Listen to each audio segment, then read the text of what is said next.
ETV ప్రేక్షకులకు నమస్కారం.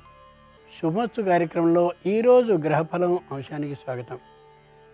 ఈనాటి గ్రహఫలం అంశంలో గ్రహాల స్థితిగతులు, వాటి ఆధారంగా ద్వాదశ రాశుల వారికి కలిగే శుభాశుభ ఫలితాలు తెలుసుకుంటారు. గురువారం సందర్భంగా పిల్లలకు అలాగే పెద్దలకు బుద్ధి వికాసం కోసం, మానసికమైన ప్రశాంతత కోసం దత్తాత్రేయ స్వామిని ద్వాదశ రాశుల వారు ఏ విధమైన విధి విధానాలతో అర్చించాలో ఆ విశేషాలని కూడా తెలుసుకుంటారు. ముందుగా నేటి పంచాంగం. స్వస్తి శ్రీ శార్వనామ సంవత్సరం దక్షిణాయనం వర్ష ఋతువు భాద్రపద మాసం బహుళపక్షం. ఈరోజు గురువారం. గురువారానికి అధిపతి గురుడు. మంచి బుద్ధి వికాసాన్ని ఇచ్చేటటువంటి వాడు. ఆ కారణంగా దస్తావేజుల్ని రాయించుకోవడానికి, వీలునామాని రాయడానికి, అలాగే యజ్ఞ యాగాది క్రతువుల్ని ప్రారంభించడానికి అనుకూలమైనటువంటి రోజు. ఈరోజు తిథి అష్టమి. అష్టమి చాలా వేరుగా తెలియచేస్తారు, కానీ అష్టమి చాలా మంచి రోజు. నిజానికి వాణిజ్యాన్ని ప్రారంభించడానికి, అలాగే కృషి అంటే వ్యవసాయపు పనుల్ని ప్రారంభించడానికి అనుకూలమైనటువంటి రోజు. నేటి నక్షత్రం మృగశిర. పొలం పనులు చేపట్టడానికి, అలాగే వ్యవసాయపు పనిముట్లన్నింటినీ కూడా మరమ్మతులు చేయించుకోవడానికి అనుకూలమైనటువంటి రోజు. ఈ నక్షత్రంలో ఏ పాదంలో పుట్టినటువంటి వారికైనా ఏ విధమైన శాంతులు అవసరము ఉండదు. ఈ నక్షత్రంలో పుట్టినటువంటి వారు కుజ దశకి చెందినటువంటి వారు అవుతారు. ఇక నేటి గ్రహాల స్థితిగతుల్ని పరిశీలించి చూద్దాం. మేషంలో కుజుడు, వృషభంలో చంద్రుడు, మిథునంలో రాహువు, కర్కాటకంలో శుక్రుడు, సింహంలో రవి, కన్యలో బుధుడు, ధనుస్సులో గురుకేతువులు, మకరంలో శని ఉన్నారు. ఈ గ్రహాల ఆధారంగా ద్వాదశ రాశుల వారి ఫలితాలని పరిశీలించి చూద్దాం. ముందుగా మేషరాశి.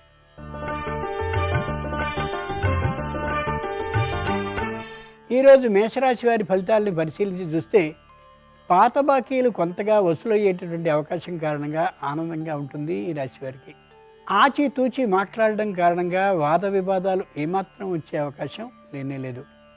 వృద్ధులైనటువంటి వారు కూడా తగిన ఆరోగ్య ప్రమాణాలని పాటించడం ద్వారా ఏ విధమైనటువంటి దిగులు లేకుండా ఉండగలుగుతారు.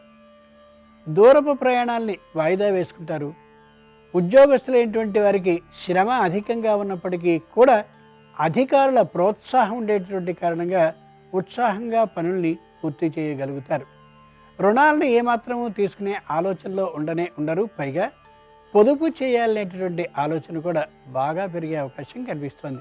స్త్రీలు తాత్కాలికమైనటువంటి అలంకరణ, ఆభరణ సామగ్రిని యథాశక్తి కొనుగోలు చేస్తారు. దాన ధర్మ బుద్ధి కూడా పెరుగుతుంది.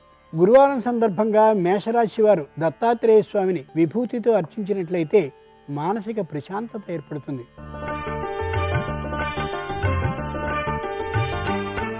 ఈరోజు వృషభ రాశి వారి ఫలితాలని పరిశీలించి చూస్తే అత్యాశ కోసం ప్రయత్నాలను చేస్తారు. కొద్దిగా దాన్ని తగ్గించుకోవడం ఎంతైనా అవసరం. భూముల్ని కొనుగోలు చేయాలనేటటువంటి ఆలోచనకి వస్తారు, కానీ అది ఈ రోజుకి ఫలించే అవకాశం లేనేలేదు. దగ్గరగా ఉండేటటువంటి ప్రాంతాల్లో వ్యాపారాన్ని విస్తరింప చేయాలి అని ప్రయత్నాలను చేస్తారు. కొంతవరకు ఫలించే అవకాశం గోచరిస్తోంది. సంతానానికి సంబంధించిన ఆ చదువుతో పాటు వాళ్ళ ప్రవర్తనకి సంబంధించి ప్రత్యేకమైన గురువుల దగ్గర ఏర్పాటు చేస్తారు శిక్షని. తప్పక అనుకూలంగా ఉంటుంది. విదేశీ వస్తువుల మీద మోజు కలిగే అవకాశం ఉంది. అది ఏమాత్రమూ సరికాదు. విదేశీయానాన్ని చేయాలనే ఊహకొస్తారు. దానికోసం ప్రయత్నాలని కూడా ప్రారంభించే అవకాశం గోచరిస్తోంది. గురువారం సందర్భంగా వృషభ రాశి వారు దత్తాత్రేయ స్వామిని చామంతులతో అర్చించినట్లయితే వివాహాది శుభ కార్యక్రమాలు దగ్గరవుతాయి.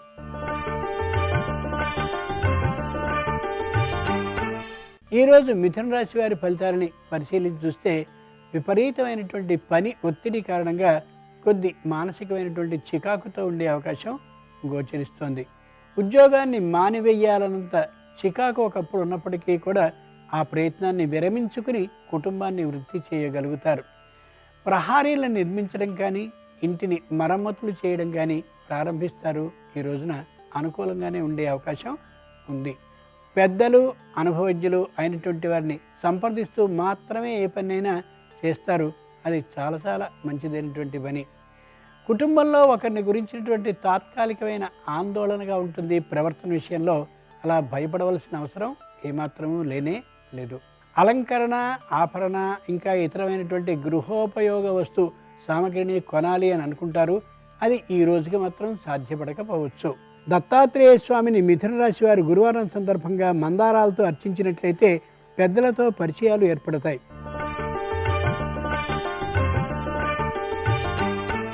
ఈరోజు కర్కాటక రాశి వారి ఫలితాలని పరిశీలించి చూస్తే మానసికంగా ఏ పనికి కూడా అంత ఉత్సాహాన్ని చూపించలేకపోతారు.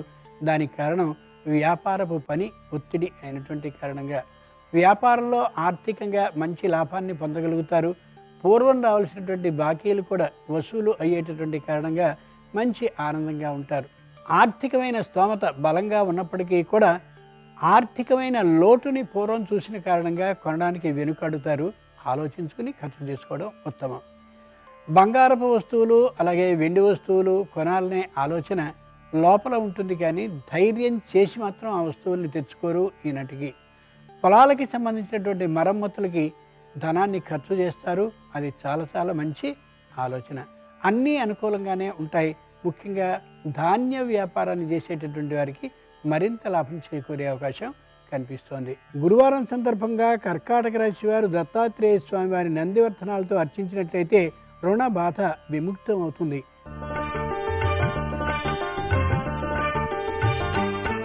ఈరోజు సింహరాశి వారి ఫలితాలని పరిశీలించి చూస్తే కుటుంబంలో ఉండే విద్యార్థులకి అంత ఉత్సాహం ప్రధాన విద్య మీద ఉండకపోవచ్చు. తల్లిదండ్రులు పట్టించుకోవాల్సిందే. వాహనాలని కొనుగోలు చేసి వ్యాపారాన్ని చేయాలనే ఊహకొస్తారు. అది తాత్కాలికంగా ఫలించకపోవచ్చు. ధన అభివృద్ధి కోసమని వాహనాల వ్యాపారాన్ని ప్రారంభించాలి అని అనుకుంటారు. తగినటువంటి పత్రాలన్నింటినీ చూసుకున్న మీదటే ఆ వ్యాపారాన్ని చేయాలి తప్ప తగినటువంటి ప్రమాణాలు లేని సందర్భంలో ఇబ్బందులకి గురయ్యే అవకాశం గోచరిస్తోంది. ప్రభుత్వానికి చెల్లించవలసినటువంటి అన్నింటినీ సకాలంలో చెల్లించడం వల్ల ఏ విధమైన ఇబ్బందులకి గురయ్యే అవకాశం లేనే లేదు. ఎవరైనా ఒకవేళ అపనిందని కానీ అన్నట్లయితే మౌనంగా ఉండడం మంచిది తప్ప వాగ్ వివాదానికి వెళ్ళడం ఏమాత్రం సరికాదు. న్యాయస్థానంలో ఉండేటటువంటి వివాదాలకి వెంటనే తీర్పు వచ్చే అవకాశం లేదు. కాబట్టి రాజీ ప్రయత్నాలను చేయడం ఎంతైనా మంచిది. కుటుంబంలోని సంతానం ఇంకా విద్యార్థి దశలో కానీ ఉన్నట్లయితే వారి ఆరోగ్యం పట్ల అలాగే వారి ఆహార విహారాల పట్ల తగినటువంటి శ్రద్ధని తల్లిదండ్రులు పాటించవలసిందే. ఉద్యోగస్తులు విపరీతమైనటువంటి శ్రమకి గురి కాకుండా ఉండేలా వ్యాపారాన్ని ఉద్యోగాన్ని కానీ చేసుకున్నట్లయితే ఆర్థికమైన లాభంతో పాటు శారీరక ఆరోగ్యం కూడా పరిరక్షింపబడుతూ ఉంటుందనే యథార్థాన్ని ఎప్పుడూ మర్చిపోకూడదు. దత్తాత్రేయ స్వామి వారిని సింహరాశి వారు గురువారం సందర్భంగా పారిజాతాలతో అర్చించినట్లయితే కొత్తగా ఆస్తుల్ని కొనుక్కోగలుగుతారు.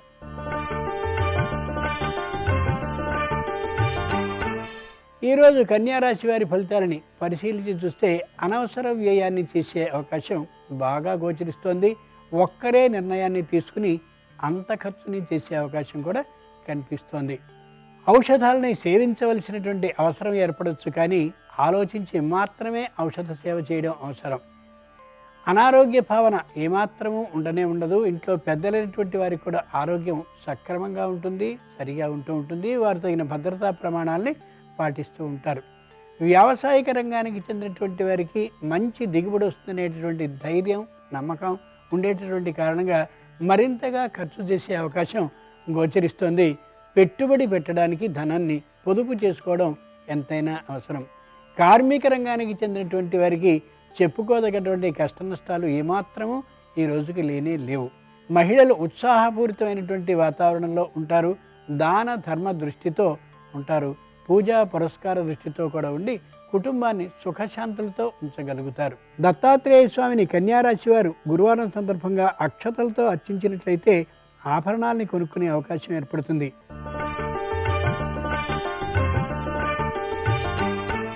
ఈరోజు తులారాశి వారి ఫలితాలని పరిశీలించి చూస్తే దూరంగా ఉండేటటువంటి ప్రాంతంలో ఉద్యోగాలను చేసేవారు అంత చేయలేనటువంటి భావనకి గురి కావచ్చు. ఆ ఆలోచనని విరమించుకుని ఎక్కడైనా సరే పనిచేసి ఆర్థికమైన స్థితిని పెంపొందించుకోవడం ఎంతైనా అవసరం. తాత్కాలికమైనటువంటి ఆర్థికమైన లోటు కుటుంబంలో గోచరించవచ్చు. రుణాన్ని తీసుకోవడం ఏమాత్రమూ సరి కాదు. పెద్దల పట్ల పరిచయాలతో ఉండడం మంచిది. రాజకీయ పరిచయాలు కానీ కలిగినట్లయితే ఎంత అవసరమో అంత మాత్రమే మాట్లాడుకోవడం అవసరం. సాహిత్య రంగానికి చెందినటువంటి వారికి తాత్కాలికమైనటువంటి నిరుత్సాహభావం గోచరించవచ్చు. అంత మాత్రం చేత పూర్తిగా దిగులు పడిపోవలసిన అవసరం లేనే లేదు. వినోద రంగం అలాగే రవాణా రంగానికి చెందినటువంటి వారికి ఆర్థికమైనటువంటి ఎదుగుదల ఉండకపోవచ్చు. తాత్కాలికమైనటువంటి ఆర్థికమైన లోటు కలగవచ్చు. అలాగే రుణాన్ని తీసుకోవడం ఏమాత్రం సరి కానే కాదు. చక్కనైనటువంటి ప్రతిభని కనపరిచిన కారణంగా ఉద్యోగంలో స్థిరత్వం రావచ్చు, అంటే పెర్మనెంట్ కావచ్చు. చాలా సంతోషించదగినటువంటి మాట. దత్తాత్రేయ స్వామిని తులారాశి వారు గురువారం సందర్భంగా పసుపు కుంకుమలతో అభిషేకించినట్లయితే దాంపత్య అన్యోన్య భావం గోచరిస్తుంది.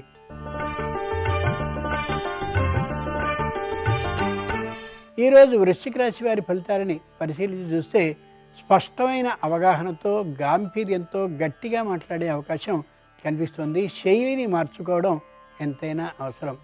అధికారుల ప్రశంసలకి గురి అవుతారు. తోటి ఉద్యోగులు అందరితో కూడా సుహృద్భావాన్ని కలిగి ఉంటారు. మంచి పేరుని ఉద్యోగంలో సంపాదిస్తారు. వ్యాపారాన్ని విస్తరించాలి అని అనుకుంటారు, కానీ దానికి తగినటువంటి పెట్టుబడి లేనటువంటి కారణంగా మధ్యమంగా వ్యాపారం సాగచ్చు. ఈ రోజుకి దూరభార ప్రయాణాలని చేయవలసి వచ్చినట్లయితే శరీరం అంతగా సహకరించని కారణంగా మరెవరినైనా పంపాలని అనుకుంటారు. స్వయంగా వీరు మాత్రమే వెళ్ళి చేసుకోవడం ఎంతైనా అవసరం.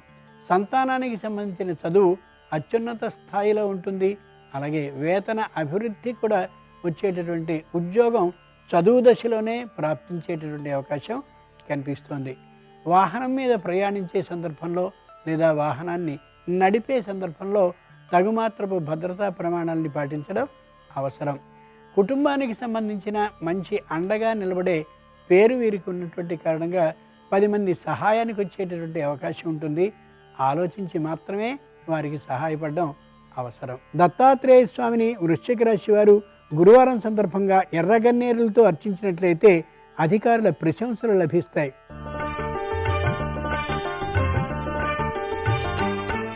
ఈరోజు ధనురాశి వారి ఫలితాలని పరిశీలించి చూస్తే మానసికంగా అంత ఉత్సాహంగా ఉండకపోవచ్చు.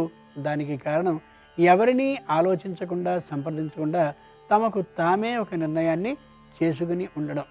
వ్యాపారాన్ని విస్తరించాలి అని అనుకోవచ్చును, కానీ అంతగా విస్తరణకి గురయ్యే అవకాశం ఈ రోజుకి కనిపించడం లేదు. భూముల్ని కొనుగోలు చేయడం అలాగే ఆస్తుల్ని కొనుగోలు చేయడం అనేటటువంటి ఊహ మాత్రంగానే ఉండిపోతుంది తప్ప ఫలించే అవకాశం ఈ రోజుకి గోచరించడం లేదు. శత్రువులైనటువంటి వారితో మిత్రభావంతో ఉండడం మంచిది తప్ప శత్రువుల్ని శత్రువులుగా చూసినట్లయితే అనవసరమైన విపరిణామాలు గోచరించేటటువంటి అవకాశం ఉంది. ఆరోగ్యానికి సంబంధించిన భద్రతా ప్రమాణాలని పాటించడం అవసరం. ఔషధ సేవను చేయడం ఏమాత్రమూ సరికాదు. ప్రకృతి విధానంగానే ఆరోగ్యాన్ని సరిచేసుకోవడం ఎంతైనా అవసరం ఈ రాశి వారికి. అనుకున్న పనుల్లో విజయాన్ని సాధించడానికి తప్పక ప్రయత్నాలని చేయాలి. ప్రయత్నాలు మరింతగా చేసిన పక్షంలో విజయం తప్పక లభిస్తుంది. ఏ విధమైన దురదృష్టకరమైనటువంటి వార్తల్ని వినే అవకాశం ఈ రాశి వారికి ఈ రోజున లేనే లేదు. దత్తాత్రేయ స్వామి వారిని గురువారం సందర్భంగా ధనురాశి వారు సన్నజాతులతో అర్చించినట్లయితే సోదర సంబంధాలు గట్టిపడతాయి. ఈరోజు మకర రాశి వారి ఫలితాలని పరిశీలించి చూస్తే పూర్వం ఎప్పుడో చేసినటువంటి రుణాన్ని పూర్తిగా తొలగించుకోగలుగుతారు. మంచి ఆనందంగా గడపగలుగుతారు. విదేశీయానం కోసం చిన్నవైనటువంటి ప్రయత్నాలను చేస్తారు, కానీ స్వదేశంలోనే ఎక్కువ లాభాన్ని సంపాదించగలుగుతారనే యథార్థాన్ని గుర్తుంచుకోగలగాలి.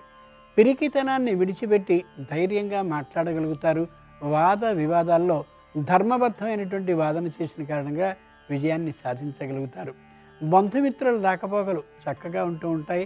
అందరి సహకారాలు కూడా లభించే అవకాశం కనిపిస్తుంది. కొత్త ఇంటిని కొనుక్కోవాలని అనుకుంటారు, కానీ అది వెంటనే అంతగా ఫలించకపోవచ్చు. కానీ ప్రయత్నాన్ని మాత్రం చేస్తూ ఉండడం ఎంతైనా అవసరం. క్యాటరింగ్ పని చేసేటటువంటి వారు అలాగే తాపీ పని చేసేటటువంటి వారు వీరికి మంచి ఆదాయం ఉంది కాబట్టి కొద్ది ప్రయత్నాన్ని మరింతగా చేసినట్లయితే తప్పక ఆర్థికమైనటువంటి ఫలితం లభించే అవకాశం కనిపిస్తుంది. దాంపత్యంలో అన్యోన్యభావం గోచరిస్తుంది. ఏ విధమైన స్పర్ధలు లేనటువంటి కారణంగా సుఖ సంతోషంగా ఉన్నటువంటి కారణంగా కొత్తగతమైనటువంటి పురోభివృద్ధి ఆలోచనల్ని చేయగలుగుతారు. దత్తాత్రేయ స్వామి వారిని మకర రాశి వారు గురువారం సందర్భంగా గులాబీలతో అర్చించినట్లయితే వాద వివాదాల అవకాశమే ఉండదు.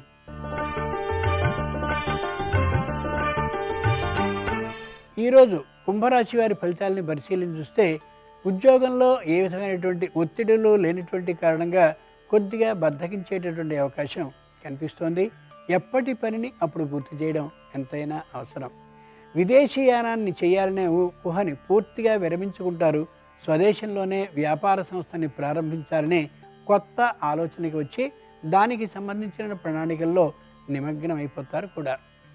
మహిళల్లో ఉత్సాహపూరితమైనటువంటి వాతావరణం కనిపిస్తూ ఉంటుంది. దానికి కారణం శుభవార్తని వినడం కోసం కావలసినటువంటి ప్రయత్నాల్ని చేస్తూ ఉండడమే. సోదర సంబంధాలు చాలా మెరుగుపడతాయి. సోదరులో సహాయ సహకార భావం కూడా బాగా పెరిగేటువంటి అవకాశం కనిపిస్తోంది. రుణానికి సంబంధించిన ఒత్తిడులు ఏమాత్రమూ ఉండవు. అలాగని తీర్చవలసినటువంటి సొమ్ముని తీర్చడానికి వాయిదా వేయడం మంచిది కానే కాదు.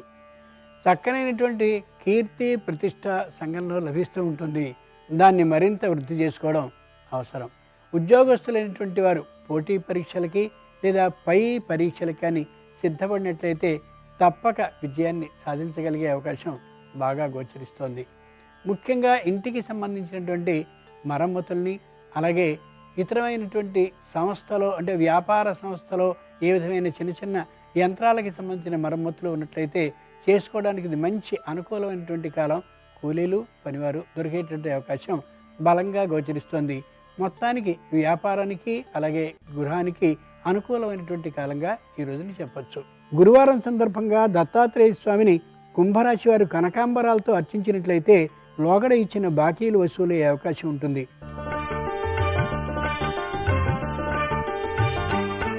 ఈరోజు మీనరాశి వారి ఫలితాలని పరిశీలించి చూస్తే వ్యాపారాన్ని దూర ప్రాంతంలో ప్రారంభించడానికి తగిన ప్రయత్నాలన్నిటినీ చేస్తారు. అనుకూలంగానే ఉంటుంది కూడా. అక్కడ స్వీయ పర్యవేక్షణకి అవకాశం లేదు కాబట్టి నమ్మకమైనటువంటి వ్యక్తిని ఉంచి వ్యాపారాన్ని చేయడం విశేషమైనటువంటి లాభదాయకంగా ఉంటుంది. ఉన్నటువంటి ఇంటిని మార్చి మరో ఇంటిని ఎక్కువ ధనంతో కొనుక్కోవాలి అనుకునే ఆలోచనని విరమించుకోవడం ఉత్తమం. తమ వద్ద ఇంకేదైనా కానీ ప్లాట్లు కానీ మరొకటి కానీ ఇల్లు కానీ ఉన్నట్లయితే వాటిని అమ్మకం కోసం ప్రయత్నించినట్లయితే తప్పక ఈ వారంలో ఫలించే అవకాశం గోచరిస్తోంది. అనుకున్నటువంటి దానికంటే మూల్యం ఎక్కువగానే వచ్చే అవకాశం గోచరిస్తోంది. ఆ ధనాన్ని పెట్టుబడి కోసం వ్యాపారానికి పెట్టినట్లయితే విశేషమైనటువంటి లాభాన్ని చవిచూడగలుగుతాం. అసూయ భావాన్ని, అహంకార భావాన్ని విడనాడాలి. ముఖ్యంగా వ్యసనాల జోలికి పోకుండా ఉండడం ఎంతైనా అవసరం. వ్యసన పరులతో సహవాసం చేయడం కూడా అంత సరైనటువంటిది కానే కాదు. వివాహాది శుభకార్యాలకి అనుకూలత గోచరిస్తోంది. ఇంట్లో అవివాహితులు అవివాహితలు ఉన్నట్లయితే తప్పక ప్రయత్నాలు ఫలించే అవకాశం బాగా గోచరిస్తోంది. ప్రయత్నించడం ఎంతైనా అవసరం. దత్తాత్రేయ స్వామి వారిని గురువారం సందర్భంగా మీనరాశి వారు తులసీ దళాలతో అర్చించినట్లయితే సమస్యలన్నీ దూరం అయిపోతాయి.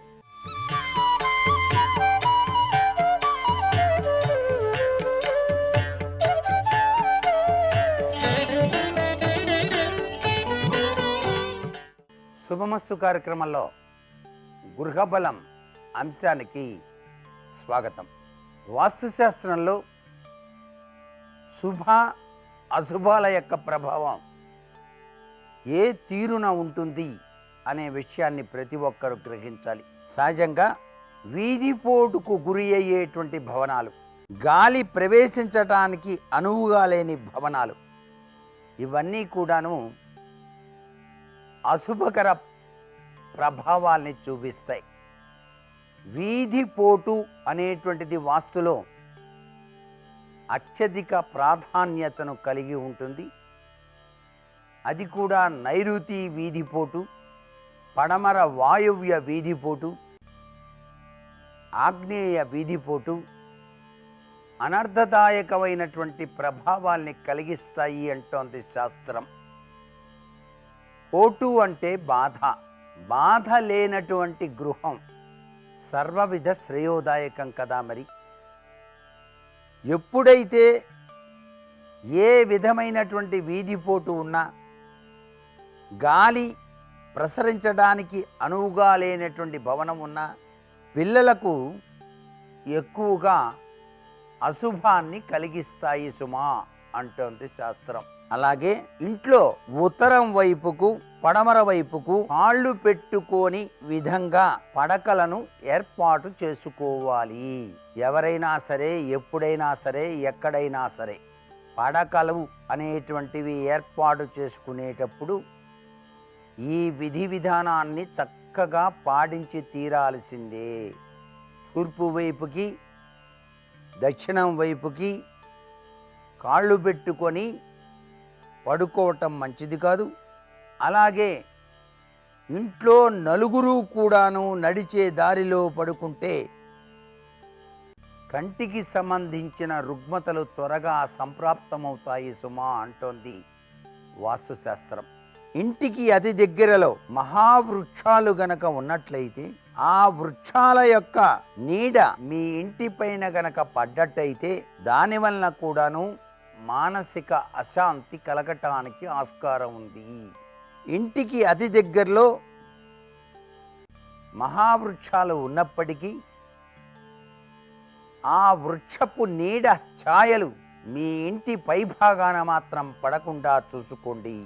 వాస్తుశాస్త్రాన్ని అనుసరించి ఏ చెట్టు నీడ అయినా భవనం మీద గనక పడుతూ ఉన్నట్లయితే ఆ చెట్టు సరిహద్దులో ఉన్నదిగా భావించబడుతుంది. కాబట్టి దీనివల్ల ఆ ఇంటిలో వారికి కించిత్తు బాధలు అత్యధికంగా ఉండటానికి ఆస్కారం ఉంటుంది.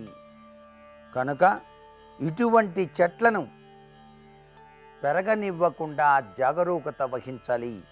అలాగే నైరుతి దిశ వైపు వాలు ఉన్న భవనం శతవిధాల నష్టదాయకమైన ప్రభావాన్ని ఇస్తుంది అనే విషయాన్ని గుర్తుపెట్టుకోండి. నైరుతి వైపు వాలుగా ఉన్నటువంటి భవనం, నైరుతి దిశ వంగి ఉన్నట్టుగా ఉండకూడదు. ఇంట్లో గనక బావి గనక ఉన్నట్లయితే అందులో నెలకి ఒక్కసారైనా సరే నమస్కారం చేసి ఆ నీటిలో కొద్దిగా బెల్లం వేయండి. ఇలా గనక వేసినట్లయితే సంపూర్ణ ఆరోగ్యప్రదమైనటువంటి జీవన విధానాన్ని ఆ ఇంటిల్లిపాది అనుభవించటానికి ఆస్కారం ఎక్కువగా ఉంటుంది సుమా. గృహప్రవేశ సమయంలో ఎప్పుడైనా సరే, ఎవరైనా సరే కొంత దానం చేయటం మాత్రం మరువద్దు. దానాదుల వలన విశిష్టవంతమైనటువంటి ప్రభావం కలుగుతుంది అంటోంది శాస్త్రం. గత జన్మలో చేసిన దానమే ఈ జన్మలో మీ ఐశ్వర్యానికి నాంది. ఈ జన్మలో చేసినటువంటి దాన ప్రభావం మరింతగా పిల్లల అభివృద్ధికి సహకరిస్తుంది సుమా. పడమర వైపు పడక గది, వాయవ్యంలో అతిథుల గది, ఈశాన్యంలో పూజ, అధ్యయనం, నీటి సదుపాయం, ఆగ్నేయంలో వంటగది, నైరుతి లేదా వాయవ్యంలో టాయిలెట్స్, ఆగ్నేయంలో డ్రాయింగ్ రూమ్ ఇలా ఉండేలా గనక మార్పులు చేసుకుంటే మీ భవనం శుభ ఫలితాలతో తులతూగుతూ ఉంటుంది సుమా. వాస్తుశాస్త్రంలో గమనించాల్సినటువంటి ముఖ్యమైనటువంటి విశేషాంశాల్లో ఇది చాలా చక్కటి యోగవంతమైన సత్ఫలితాన్ని కలిగింపచేస్తుంది. కొత్తగా భవన నిర్మాణం చేపట్టినటువంటి వారు దక్షిణ వైపుకు ద్వారాన్ని అమర్చాల్సి వస్తే ఆగ్నేయంలో 3 భాగాలుగా వదిలేసి 2 భాగాల్లో ద్వారాన్ని నిర్మించాలి. ఈ విధంగా నిర్మించినటువంటి భవనం శుభకరమైనటువంటి ప్రభావాల్ని కలిగింపచేస్తుంది. ఎప్పుడైనా సరే, ఎక్కడైనా సరే భవన నిర్మాణం చేసేటప్పుడు సింహద్వారం పెట్టేటువంటి తీరుతెన్నుల్లో వాస్తు శాస్త్రాన్ని పరిపూర్ణంగా అవగాహన చేసుకోవాలి. ఎవరైనా సరే కొత్తగా గృహ నిర్మాణం కట్టుకునేటప్పుడు మొట్టమొదటిసారిగా ఆ ఇంటికి సంబంధించినంత వరకు పరిపూర్ణవంతమైనటువంటి 100% వాస్తు తత్వచింతన రీత్యా ప్లాన్ గీయించుకోవటం చాలా మంచిది. ఎవరి పేరుతో అయితే ఇల్లు నిర్మాణం చేయబోతున్నారో ఆ పేరులో పెన్నిధిని ఆధారంగా చేసుకొని ఆ ఇంటికి సంబంధించినటువంటి విధి విధాన ఆదాయ వ్యయాలు ఏ తీరున ఇల్లు కట్టినట్లయితే కలిసి వస్తుందో తెలిసినటువంటి వాస్తు ప్రభావాన్ని బాగా అవగాహన చేసుకున్న వ్యక్తుల చేత తప్పనిసరిగా ఇంటి ప్లాను గీయించుకొని తరువాతనే గృహ నిర్మాణం ప్రారంభించినట్లయితే పరిపూర్ణవంతమైనటువంటి స్థితిగతులతో జీవనం కొనసాగించుకోవటానికి ఆస్కారం ఉంటుంది. ఎందుచేతనంటే ఏదో గీసాం, ప్లాను బాగానే ఉంది, చేసేస్తున్నాం అంటే సరిపోదు. ఆ ఇంటి యొక్క ఆయము యొక్క ప్రభావం మెయిన్ చాలా గొప్పగా పనిచేస్తుంది ప్రతి వారికి కూడా. మరికొన్ని ముఖ్య విషయాలు రేపటి శుభమస్తు కార్యక్రమంలోని గృహబలంలో తెలుసుకుందామా? మరి సర్వే జనా సుఖినో భవంతు.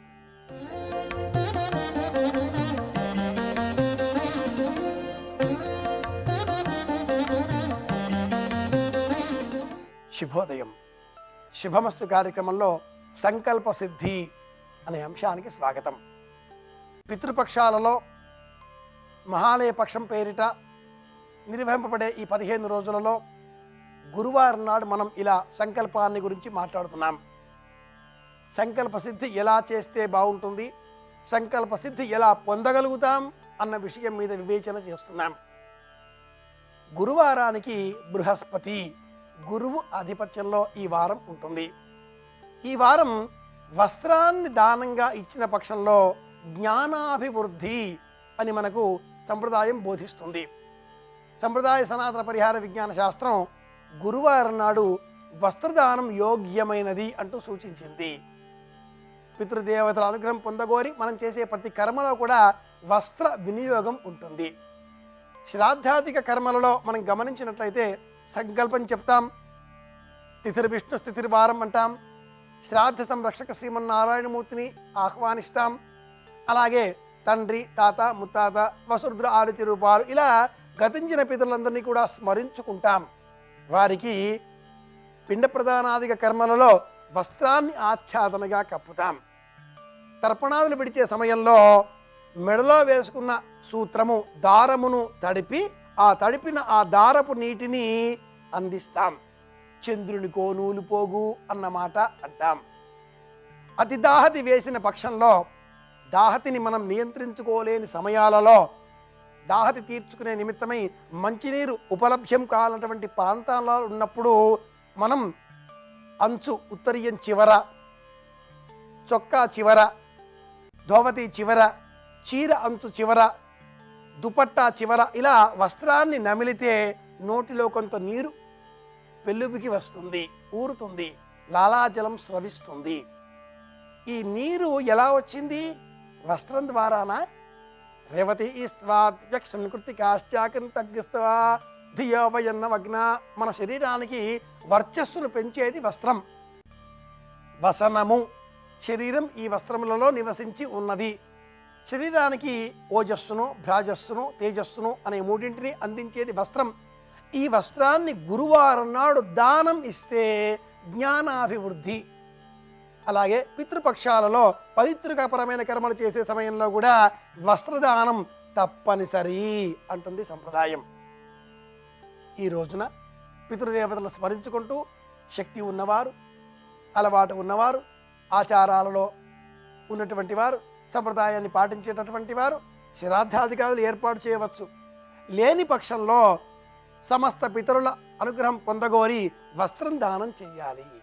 అందువల్ల జ్ఞానాభివృద్ధి కలుగుతుంది. అలాగే భూరితివా అయం లోక భువైత్యంతరిక్షం, ఎట్లాగా చూసినా భూహు భువః శుభః ఈ వ్యాహృతులలోనే ఈ ప్రపంచమంతా కూడా నిబంధింపబడి ఉంది. ఇందువలన ఇక్కడ ఉండే ఆ పితృదేవతల అనుగ్రహం కారణంగానే మన సంతానం కలుగుతుంది. కనుక ఈ సందర్భాన్ని కూడా జోడించుకొని గురువారం నాడు పితృదేవతాకంగా అమ్మా నాన్న ఏ వస్త్రాలు ధరించేవారో, తాత ముత్తాత నాయనమ్మ అమ్మమ్మ ఎటువంటి వస్త్రాలు ఇష్టపడేవారో వారికి ఇష్టమైనటువంటి ఆ వస్త్రధారణ, ఆ వస్త్రాలను అవసరంలో ఉన్న వారికి దానం ఇవ్వాలి. దానం ఎలాంటి వారికి ఇవ్వాలి? ఆ వస్తువులు ఎవరికి ప్రీతికరమో, ఎవరికి అవసరమో వారికి ఇవ్వాలి. మన వద్ద అనవసరంగా ఉన్నవి, మనకు అక్కరలేనివి, మనకు చిన్నవైనవి, మన వద్ద అధికంగా ఉన్నవి, మనం విలువని ఇవ్వనివి, ఇలాంటివి దానం ఇవ్వకూడదు. దానం ఇచ్చే సమయంలో ఎదుటివారికి ఏది అవసరమా అన్న విషయం మాత్రమే దృష్టి కేంద్రీకరించాలి. కానీ మా ఇంట్లో 6 చొక్కాలు ఉన్నాయి, ఓ చొక్కా దానం ఇస్తాను, ఇది దానం అనిపించుకోదు. ఎదుటివారికి చొక్కా అవసరం ఉన్నదో లేదో, ఎదుటివారు కండువా మాత్రమే ధరించేవారైతే, ఎదుటివారు బీదరికంలో ఉండి దోవతి కాకుండా, చొక్కా కాకుండా రగ్గు కావాలి, కంబళి కావాలి అనే అవసరం ఉన్నవారైతే ఆ అవసరాన్ని గుర్తించి వారికి ఏది అవసరమో అది అందిస్తేనే వస్త్రదానం అవుతుంది. కడుపు నిండుగా సుష్టిగా భోంచేసిన వాడికి మళ్ళీ పళ్ళెం పెట్టి అన్నీ వడ్డించేస్తే ఏం ప్రయోజనం? ఎవరికి ఏది అవసరమో వారికి దాన్ని అంది ఇవ్వడమే సనాతన ధర్మం. అదే పరిహార విజ్ఞాన శాస్త్రం. జాతక చక్రంలో ఉండే సమస్త దోషాలు, సంతానపరమైనవి ఏవైనా ఉన్న పక్షంలో నాగదోషము, పితృదోషము, పితృశాపము ఇలాంటివి ఎన్నో చెబుతూ ఉంటాం. రాహుకేతువుల మధ్యన గ్రహాలన్నీ కూడా ఒకవైపున రావడము, సంతాన భావం పంచమంలో రాహువు దృష్టి ఉండడము, కేతువు దృష్టి ఉండడము, గురుచండాల యోగము, ఎన్నో విధాలుగా సంతానపరమైన దుఃఖములన్నీ కూడా జ్యోతిష శాస్త్రం సూచిస్తున్నప్పుడు వాటన్నింటి నుంచి కూడా పరిహారాలు పొందే నిమిత్తమై సంకల్పం చేయాలి. ఆ సంకల్పం పితృదేవతాకమైన అయి ఉండాలి. ఆ సంకల్పం ఈ పితృపక్షంలో గురువారం నాడు వస్త్రదానంతో ముడిపడి ఉంటుంది. కనుక వస్త్రదానం చేద్దాం, పితృదేవత అనుగ్రహాన్ని పొందుదాం. మరిన్ని చక్కని విషయాలతో పైతృకపరమైనటువంటి ఈ పితృపక్షాలలో ఏ విధంగా పరిహారాలు పాటిస్తే సత్సంకల్పాలు సిద్ధింపబడతాయో, మన సంకల్పం సంకల్ప సిద్ధిని పొందుతుందో తెలుసుకుందాం. మళ్ళీ కలుసుకుందాం. శుభమస్తు.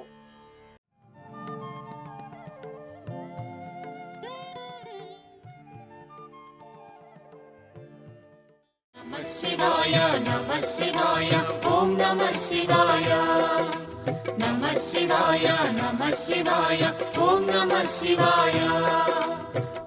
శంకరుడు తలుచుకునేటప్పటికల్లా ప్రత్యక్షమై భక్తులైనటువంటి వారి కోరికలు తీర్చగలిగినటువంటి కల్పతరు.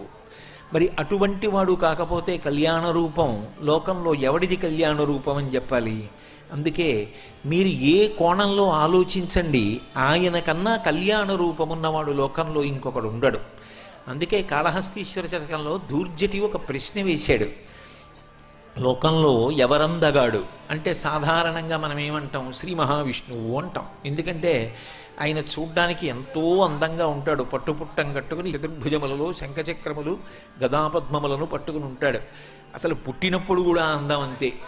కృష్ణావతార ఆవిర్భావ సమయాన్ని పోతన గారు వర్ణిస్తూ జలధరదీహు నాజాను చతుర్బాహు సరసీరుహక్షు విశాలవక్షు జారు గదా శంఖచక్ర పద్మ విలాసు కంఠ కౌస్తుభమణి కాంతిభాసు కమనీయ కటిసూత్ర కంకణ కేయూర శ్రీవత్సలాంచనంచిత విహారు మరుకుండల ప్రభాయుత కుంతలలలాటు వైఢూర్య మణిగణ వరకిరీటు బాలు పూర్ణేందురు చిజాలు భక్త లోకపాలు సుగుణాలవాలు కృపావిశాలు చూచి తిలకించి పులకించి చూజ్యమంది ఉబ్బి చెలరీగి వసుదేవుడు ఉత్సహించే అంటారు. అంతటి అందం విష్ణువుది. ఇంతటి అందగాడు శంకరుడి యొక్క అందం చూసి ఆయన యొక్క దేహంలో అర్ధభాగం కావాలి అని చెప్పి సహస్ర కమలములతో పూజ చేయడానికి కూర్చున్నాడు. ఏం చేస్తాడో చూద్దామని తెచ్చుకున్న 1000 పువ్వుల్లో ఒక పువ్వు మాయ చేత తొలగించాడు శివుడు. నా కళ్ళు తామర పువ్వుల్లా ఉంటాయంటారు. రామ కమలపత్రాక్ష సర్వసత్వమనోహర రూపదాక్షిణ్య సంపన్న ప్రసూత జనకాత్మజే అంటారు రామాయణంలో వాల్మీకి మహర్షి. తామర పువ్వుల్లా ఉంటాయి విష్ణుమూర్తి యొక్క నేత్రములు. ఆయన ఒక పువ్వు తక్కువైతే నా కన్ను పెరికించి నీకు పూజ చేస్తానని ఒక కన్ను పీకి పూజ చేశాడు. నేత్రార్పణేశ్వరుడు అని ఇప్పటికీ ద్రవిడ దేశంలో ఉంది శివలింగం. అక్కడే విష్ణువు నేత్రాన్ని పద్మం చేసి పూజిస్తే ప్రత్యక్షమై శరీరంలో అర్ధభాగం ఇచ్చాడు. అదే ఇప్పటికీ కూడా శంకరనారాయణ అన్న పేరుతో శివుడి యొక్క దేహార్ధభాగంలో కేశవుడు ఉంటాడు. ఇక్కడ లేదు కానీ తమిళనాట చాలామంది ఈ పేరు పెట్టుకుంటారు, శంకరనారాయణ అని పెట్టుకుంటూ ఉంటారు. శివుడు కేశవుడు ఇద్దరు సగమయ్యి ఉంటారు. అంటే విష్ణువుని దేహంలో అర్ధభాగంగా స్వీకరించాడు. అందుకడిగాడు దుర్జటి, వన్నే ఏనుగుతోలు దుప్పటము బువ్వా కాలకూటంబు నిన్నీలాగున నుండియున్ తెలిసియున్ నీపాద మూలంబునం చేర్చిన్ నారాయణుడిట్లు మానసమునన్ శ్రీకాళహస్తీశ్వర అని అడిగాడు. నువ్వందగాడివి అనుకుంటాం శ్రీ మహావిష్ణువా, కానీ నువ్వే శంకరుడి యొక్క అందానికి మోహపడిపోయి అంత పెద్ద పూజ చేసి ఆయన శరీరంలో అర్ధభాగాన్ని పొందేవే అంటాడు. నిజానికి లోకంలో ఎవరు అందగాడు అంటే ఎవడు లోకానికి ఉపకారం చేస్తాడో వాడు అందగాడు తప్ప, లోకానికి ఉపకారం చేయకుండా బాహ్యంలో అందంగా ఉన్నా మోసం చేయడానికి ఆ అందం పనికొచ్చిన వాడు అందగాడు కాడు. అన్నిటికన్నా మహోపకారం ఏమిటి? 10 మంది సంతోషించేదైతే పైకి చెప్పడం, 10 మందికి బాధ కలిగేదైతే కంఠంలో పెట్టుకోవడం. అది చేసిన వాడు ఎవరంటే శంకరుడు. 10 మందిని పెట్టే హాలాహలాన్ని కంఠంలో పెట్టుకున్నాడు. 10 మందికి చల్లతనాన్ని ఇచ్చే చంద్రవంకని నెత్తి మీద పెట్టుకున్నాడు. ఆయన నుండి నేర్చుకోవడానికి ఇంతకన్నా గొప్ప పాఠం ఏముంటుంది? ఎవడు మంచి గుణములు ఉన్నవాడో వాణ్ణి కీర్తిస్తారు. ఆయన మూర్తిని ఇంట్లో పెట్టుకుంటారు. అంతేగాని పెద్ద గజ దొంగే కానండి చాలా అందంగా ఉంటాడని ఆయన ఎవరన్నా తీసుకొచ్చి ఇంట్లో పెట్టుకుంటాడా చిత్రపటాన్ని? ఎవరు అందగాడు అంటే ఎవడు త్యాగియో వాడు అందగాడు. త్యాగే నైకే అమృతత్వమానసు అంటాం. అమృతత్వము దేని చేత సిద్ధిస్తుంది అంటే త్యాగము చేత సిద్ధిస్తుంది. కాబట్టి కళ్యాణ రూప కరుణాకరకాల కంఠ మహానుభావుడు, ఆయన యొక్క దయకు హద్దు లేదు, అసలు హద్దులేని దయ. ఇంత అంతా అని చెప్పడానికి ఉండదు. ఎంత హద్దులేని దయగలిగిన వాడు అంటే అర్జునుడు పాశుపతాస్త్రం కోసమని తపస్సు చేశాడు. తపస్సు చేస్తే ప్రత్యక్షమై పాశుపతాస్త్రాన్ని ఇచ్చు. కానీ పాశుపతాస్త్రాన్ని పట్టుకోవాలి అంటే తన యొక్క తేజస్సు అర్జునుడిలోకి ప్రవహించాలి. అసలు రుద్రాభిషేకం చేయాలన్నా నా రుద్రో రుద్రమర్చయేత్, రుద్రుడు కానివాడు రుద్రునికి అభిషేకం చేయడం కుదరదు కదా, అందుకు కదా మహన్యాసం చేస్తారు. కాబట్టి పాశుపతాస్త్రం అంతటిది పట్టుకోవాలి అంటే శివతేజస్సు అర్జునుడిలోకి ప్రవేశించకుండా ఎలా సాధ్యమవుతుంది? ప్రవహింప చేయడానికి నేను చేతులు పట్టుకుంటాను కాళ్ళు పట్టుకుంటానంటే ఏం బాగుంటుంది? పరీక్ష చేసినట్టుగా నటించాడు. చివరికి కిరాతార్జునీయంలో అర్జునుడి చేతి కోదండపు దెబ్బ తాను తిన్నాడు. తిని కోదండంబల నిట్టులుండరు జటాకోటీరముల్ కుక్షి వక్షోదేశంబుల నంసభాగముల సక్రోధంబునన్ వేయుచున్ రోదోంతంబుల నట్టహాసముల నార్పుల్ పిక్కటిల్లంగా బహాదర్పంబున యుద్ధ సంగరము సేయించొచ్చిరి రుద్రార్జనుల్ అంటారు. మల్ల యుద్ధం చేసినప్పుడు ఆ అర్జునుడిని పట్టుకుని కింద పడేసి చేతులు పట్టుకుని కాళ్ళు పట్టుకుని గుండెకి గుండె రాపాడించి తొడలకి తొడలు రాపాడించి ఆయన ఈయన్ని పట్టుకుని ఈయన ఆయన్ని పట్టుకుంటే శంకరుని యొక్క తేజస్సు అర్జునుడిలోకి ప్రవేశిస్తే అప్పుడు అర్జునుడికి పాశుపతాస్త్రం పట్టుకోగలిగినటువంటి అర్హత లభించింది. అది ఇవ్వడానికి అవసరమైతే అర్జునుడు పైకెత్తి కొట్టినటువంటి కోదంటపు దెబ్బ తల మీద తిన్నాడు. దెబ్బలు తిని కూడా భక్తులను అనుగ్రహించగలిగినటువంటి గొప్ప కారుణ్యమూర్తి ఎవరు అంటే మహానుభావుడు పరమేశ్వరుడు. అందుకే తనని నమ్ముకున్న భక్తుడు ఎవరుంటాడో వాణ్ణి ఎత్తు మీద పెడతాడు, తాను కింద కూర్చుంటాడు. పూజనీయత అన్న మాటకు అర్థం ఏమిటంటే అయా మీరు గౌరవింపదగినవారు అంటే వారిని పైన కూర్చోపెట్టి మనం కింద కూర్చుంటాం. అన్నిటినీ మించి మీరు భక్త కన్నప్ప విషయమే చూడండి. శ్రీకాళహస్తిలో ఆయన కింద ఉంటాడు దేవాలయంలో. కన్నప్ప కొండ అని పక్కన కొండ మీద కన్నప్ప ఉంటారు.